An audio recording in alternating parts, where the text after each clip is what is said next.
Aber wir pflegen dieses Interview auch so ein bisschen als Jam-Session. Da gibt es ja auch ein paar Überraschungen, sowohl für mich als auch für dich.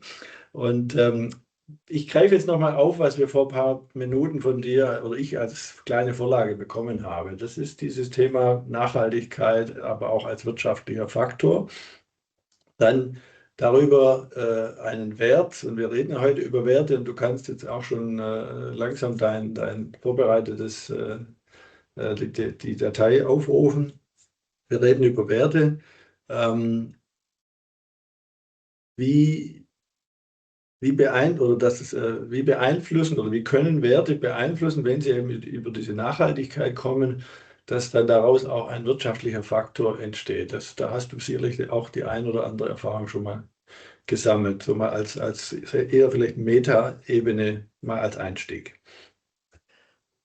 Ne, Werte sind das, was uns alle antreibt, ob wir wollen oder nicht. Werte sind die Punkte, die unser oder diese Persönlichkeitszüge, die auch unsere Entscheidungen bestimmen.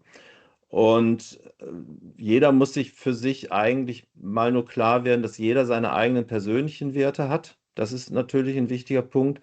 Und dann kommt man natürlich in ein Unternehmen, da gibt es Unternehmenswerte. Und dann muss ich mich halt auch committen, kann ich diese Unternehmenswerte leben.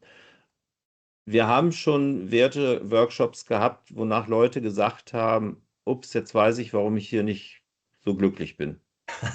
Ja. Und das kann passieren, aber dann ist es auch Mhm. gut, weil da kommen wir später auch noch zu, dann ist es oft sinnvoller, sich in Frieden zu trennen und zu sagen, ja, dann passt das einfach nicht, als sich weiter zu quälen, weil man hat dann am Ende nämlich im Grunde ja innerlich gekündigt und das hilft keinem, weder einem selber noch dem Unternehmen. Auf der anderen Seite habe ich, wenn ich meine Unternehmenswerte klar kommuniziere, und die auch gelebt werden, und zwar von oben nach unten, da muss die Geschäftsführung immer mitmachen. Ohne die Geschäftsführung, ohne die Führungskräfte funktioniert es einfach nicht. Aber wenn das so ist, dann bekomme ich auch die richtigen Leute. Auch Mhm. das haben wir live erlebt in einer Organisation, in der wir mehrere Workshops hatten. Und da waren wir beim dritten, da ging es um Handlungsrichtlinien, komme ich gleich auch noch zu, warum die wichtig sind.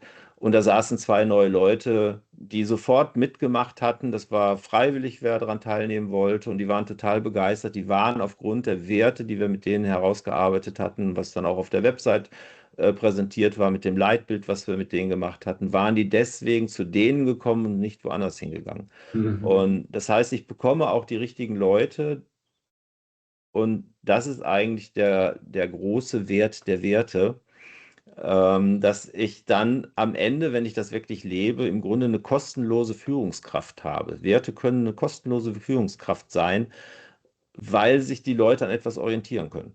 Und wenn sie Das, merken, dass es ernst genommen wird, dann ist das schon ein hoher Wert, ja. also das kann ich jetzt schon versprechen. Dieser Satz, den werde ich mir rausschneiden sozusagen, weil den